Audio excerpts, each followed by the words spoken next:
皆さん、こんにちは。玉木のスポーツジャーナリズムの玉木正幸です。今回からこの番組にフォーラム8さんが、チャンネルパートナーとして、参加してくださることになりました。私は、実は、このフォーラム8さんの PR 誌、そこでずっと連載を7年間以上やらせていただいてまして、そういう関係もあって、この番組のスポンサーと言っていいと思うんですが、やってもらうことになりまして、これからも、さらに充実した内容をお届けしたいと思います。ということで、よろしくお願いします。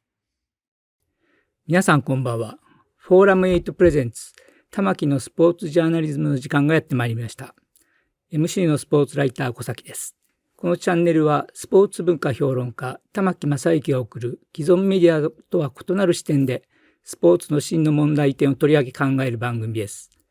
コメンテーターの玉木正幸さんです。よろしくお願いします。はい、玉木です。よろしくお願いします。お願いします。今回は前回に続いて、日本のサッカーはなぜこんなに強くなったのかということをテーマに、スポーツやサッカージャーナリストのお二人、大隅義之さんと後藤武夫さんに来ていただきました。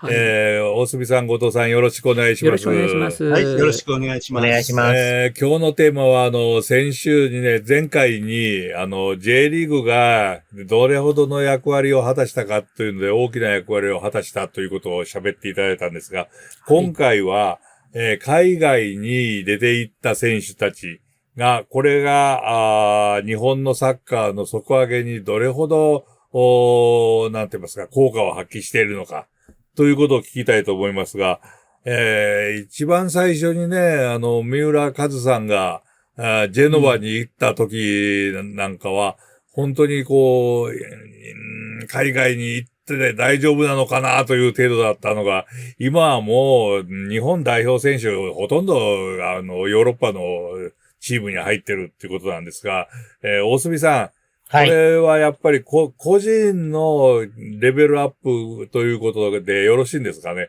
この現象は。そうですね。チームが強くなるためには個が強くならなきゃいけないっていうのは、はい、当然なんで、はい、そのためにはプラスになってると思いますね。ただちょっと一つだけ、はい、カズが行く前に、77年に奥寺さんがそうです。失礼しました。はい。9年間、ブンデスリーガで素晴らしい活躍しました。はい、はい、そうですね。あれは今、現在においてもあれだけの活躍できる選手は、そう多くないと思いますので、すごい、時代ですごい業績だったと思います。なるほどね。はい、ね、浜本さんが言ってればね、どんなになったか。そうですね。楽しいんですけどね。大スターだと思いますけどね。なるほど。なかなか。はい。ということで、現在、後藤さんは今の現象といいますか、ヨーロッパでどんどん活躍する選手がいるっていうのをどう考えておられますか？やっぱり、その選手が上手くなる、スポーツ選手だけじゃないと思うんだけれども、はい、やっぱり自分よりレベルが上の相手と、切磋琢磨するっていうのは、やっぱり一番、早い近道だと思いますよね。なるほどね。で、残念ながら J リーグよりも、いわゆるヨーロッパの5大リーグっていうのは間違いなく、レベルが上ですから、やっぱりこれは日本の選手が伸びるためには、本当はね、J リーグにいても大丈夫ですよってぐらい J リーグが強くなればいいんだけども、現状ではやっぱりヨーロッパの5大リーグとはかなり差がありますからね。これは必要なプロセスだと思いますね。それちょっと結論を急ぎすぎかもしれませんが、後藤さん、これ J リーグがいずれ世界とレベルが一緒になるぐらい、J リーグのレベルが高くなるってことも考えられることですか？これはどうなんですか？それを目指さないといけないと思います。なるほど。いつできるか、本当にできるのか、それはわからないけども、そこを目指していかなければしょうがないと思いますけどね。なるほど。大隅さんは今の、私の聞いたことについてどういうご意見ですか？はい、そうですね。もちろんレベルの高いリーグでプレーするっていうのは、プラスになることなんですけど、それとともに、やっぱり、異文化でプレーをするっていうことの重要さ、要する国際舞台で強くなるためには、いろんな文化について慣れだかとかがなきゃいけないわけですね。そういうことに、おいてもすごくプラスだと思いますね。ですから、J リーグがまあ世界的な、レベルのリーグになったとしても、ヨーロッパに出てく、あるいは南米に出てくっていうことは、プラスになることはあると思います。なるほど。今。ただこれ、両面あってね、はい。そこでうまくいく選手もいるけれども、やっぱりなかなかそれに馴染めないようなタイプの選手も、これ人間性の問題ですから。はい。いるんで、日本にいてもうまくなれるよっていう状態を作るのはすごい大事なことだと思いますけどね。なるほどね。以前、トルシエという監督がいたときにね、トルシエが、日韓のワールドカップ2002年の時に、日本が、グループリーグを突破してベスト16まで入ったと。その後、日本が強くなるためにはどうしたらいいですかというような質問に対して、日本の選手がもっとヨーロッパの街角で、カフェテラスで平気で、コーヒーを飲んでるようにならないとダメなんだというような言い方をしてたのを私は今も覚えてるんですが、大隅さん、そういう状態になったということでいいんですかね。そうですね。例えば、長谷部なんか、はい、まあ、完全にそういう、それから吉田なんかもコスモポリタンだと思うんですよね。でそういう選手がどんどん出てきて、まあ、若い選手がいきなりそういう風になるのは難しいですけど、長く向こうでプレーしている間にそうなる選手はたくさんいるし、それが今の日本代表の強さにプラスになってると思いますよね。なるほどね。吉田選手が英語をペラペラ喋っておられるのを聞いて、ちょっと驚いたりしたら、驚く方が失礼だなと思いながらも、長友選手はイタリアでブラボーだけ覚えてきたのかなと思いながらも、完全にイタリアに同化されてるというのも、これもすごいなとも思うんですけれども、今後とも、これはいつ頃までこういう状態になるんでしょうか、大隅さん、どうですか？いやいや、まだまだ続くと思うし、それからもっと増えると思うんですよね。なるほど。で、一つはもちろん、代表に選ばれるためには、ヨーロッパで活躍していなきゃいけないっていう思いが選手たちにはすごく強くある。もう一つは、サッカー、子供の頃からサッカーやってきて、その彼らの夢の一つが、やっぱりヨーロッパでプレーすることなんですね。代表にはまあ全然声かからなくても、ヨーロッパでプレイしてる中でなんか自分また新しいものがあるんじゃないかっていう風なみんな思っていて、その、まあ、夢を叶えるために、ちょっと子供じみたところもあるんですけど、そのために、一生懸命移籍すると、チャンスがあればそれを逃さないっていうような風潮はこれからもどんどん続くと思いますね。これは結構すごいことでね。よくやっぱり南米の選手なんかお金のためにヨーロッパ行くんだと思うんですよ、基本的には。あるいは、サウジアラビアの選手はみんな国内でやってて、まあ、本当に少人数ですよね、ヨーロッパでやってる選手はね。だから金があるから、今の地位を捨ててまでヨーロッパ行かないってみんな思うんだけど、日本の選手って、J リーグでそこそこやってて、日本にいればスターなのにそれを捨ててでもヨーロッパ行きたい。お金少し減ってもいいから行きたいぐらいに思ってるじゃないですか。これってやっぱりなかなか大したことだと思いますよ。なるほどね。まあ、J リーグにいる方が、ある程度お金もらえるっていう。今の J リーグはね、ちょっと安すぎるけどね。はい。でもまあまあそういう風になってきたわけですよね。ただ、私私、神奈川県に住んでるんですが、テレビ神奈川で子供たちに僕たちの夢っていうのを語らせるときに、サッカークラブの子供が出てきて、ヨーロッパでプレーすることですって言ったのは今、さっき大隅さんの言われたことが、本当に浸透してるんだなとは思うんですけど、後藤さん、これ南米が消えてきたっていうことでよろしいんですか？消えちゃったっていうか。消えてきたってのは、日本人の行き先ですか？はい、夢として。夢？それはまあ今だって南米のトップの選手のほとんどはヨーロッパでプレーしてるわけですからね。それはそうでしょう。やっぱりヨーロッパが一番。まあヨーロッパの中でも昔はみんなイタリアって言ってた時代が。そうですね。そのうちブンデスって言って、今はみんなプレミアプレミアですよ。みんな銀行みたいなもんですよ。なるほどね。これはどうなんですか、大隅さん。やっぱり日本のレベルを高くするのにどんどん役立って貢献していると考えてよろしいんですか？そうですね。まあ、プラスになってると思います。ただ、ヨーロッパでプレーしてる選手見ると、これいてもしょうがないんじゃないのっていう選手もたくさんいますね。まあ、もちろんね、異文化でいろんなところでやりたいっていう、そういう思いを持ってやってるなら、それは構わないし、それぞれの人生の問題だと思うんですけど、ただ、日本代表になろうと思って行ったけど、全然出られないとか、すごくレベルの低いクラブで、チームでやってるとか、そういうようなことは、あんまりプラスにはなってないんじゃないかなと思いますね。そういう選手は早く日本に帰って、J リーグで活躍して、選手としてもう一回、花を咲かせる方がいいんじゃないかなと思いますけど。J リーグから日本代表に入る道が別に閉ざされてるわけではないんですよね。そんなことないです、全然。ないんですね。もちろん、フロンターレの高井選手なんかも、代表のレギュラーですよね、今ね。そうですね。でも、高井選手、どうなんですか後藤さん、行きますよねどうせヨーロッパに。なんでまだ日本にいるんだろう。やっぱり。そうだよね、不思議だよね。なるほどね。やっぱりまあ、そういう。ヨーロッパのクラブの目は節穴かなと思うぐらい。でも、なんとか、プロ野球とかあんまり比べるのあんまり好きじゃないですけれども、プロ野球でメジャーリーグに行くっていうのはどうしても引き抜かれて、日本のプロ野球がだんだん寂しくなるんじゃないかっていうふうに思うんですけれども、そういうことはないですが、後藤さんどうですか ?J リーグにとってはありますよ。ありますよ。今、だって、代表クラスの選手がみんな J リーグでやってたと想像したら、はい。川崎フロンターレなんてどんなチームになってるんだろうと思う。めちゃくちゃ強いチームだと思いますね。森田がいて、まあ高いまたこっちにいるけど、ね、フロンターレ出身、板倉はいるわ、みんな、フロンターレ関係者、みんな残ってたらどんな強い、もうサウジでやろうがなんだろうが、アジアクラブの選手権なんてもうあっという間に優勝して、クラブワールドカップでもいけそうだってぐらいのチームを作りましたけど。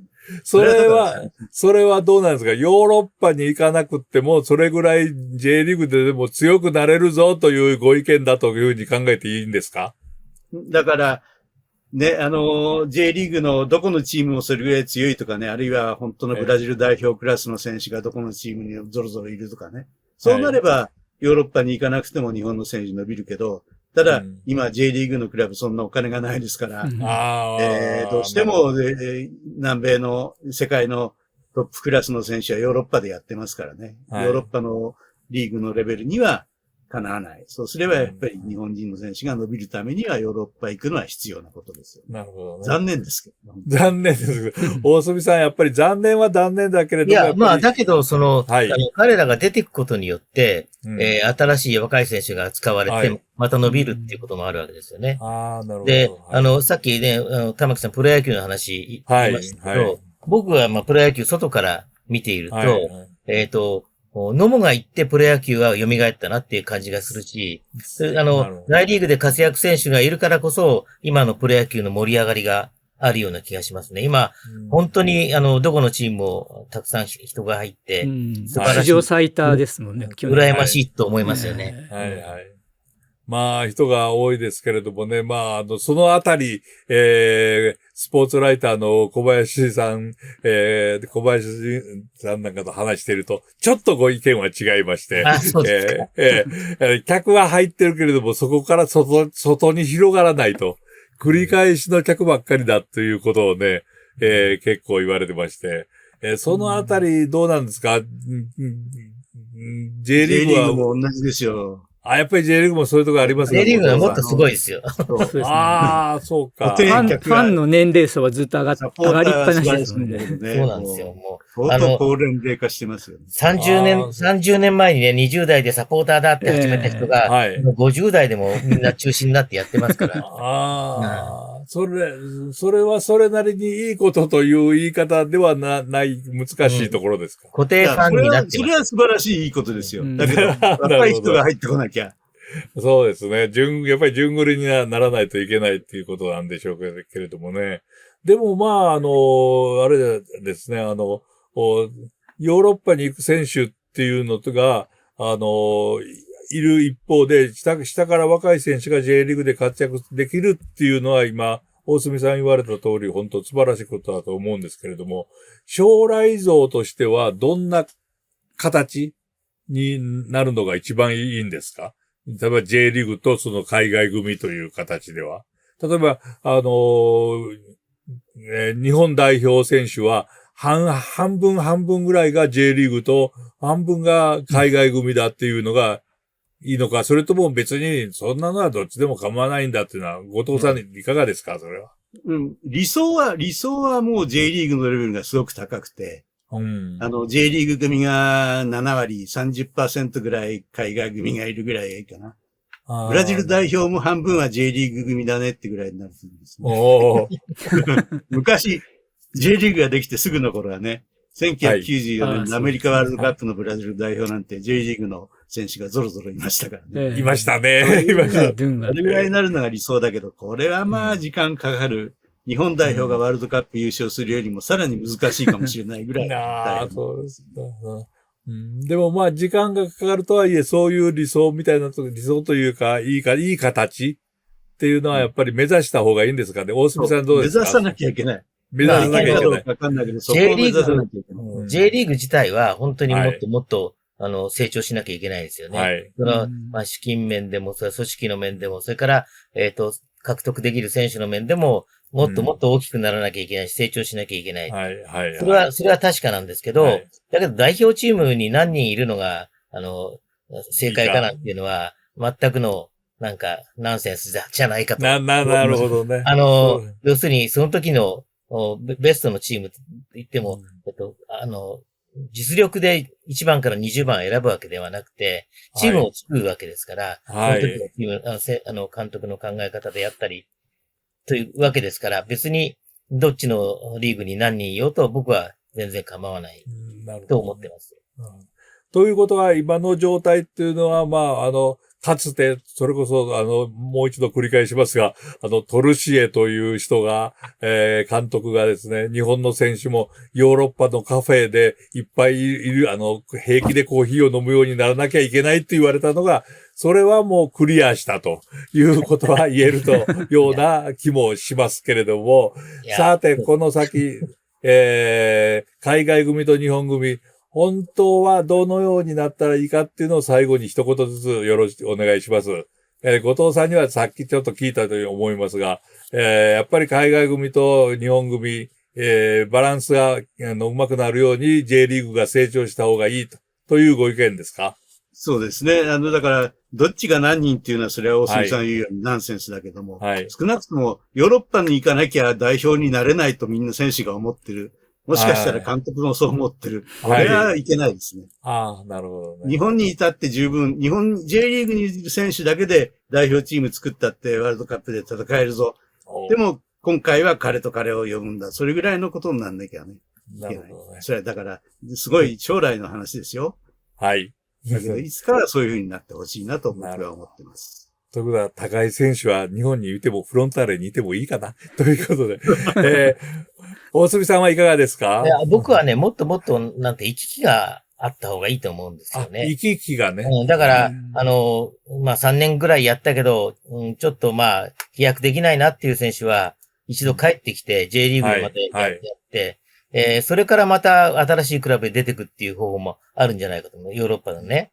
あるんじゃないかと思います。で、もっともっと、まあ、言ってみれば、日本のクラブと、ヨーロッパのクラブとの、年俸の差みたいのがあって、出てくとなかなか帰ってきにくいっていう状況をなんとかしなきゃいけないし、それができれば、例えばシーズン中にレンタルで、例えば三笘が川崎フロンターレで、半年間プレーするとか、マリノスが危機だからって言って、今、マリノスから誰が言ってるか全然ちょっと思い浮かばない。誰かが帰ってきて、プレーするってこともあるんじゃないかな。そういうふうにもっと日本のクラブとヨーロッパのクラブがこう、流れが良くなれば、いろんなことがもっとプラスになるんじゃないか。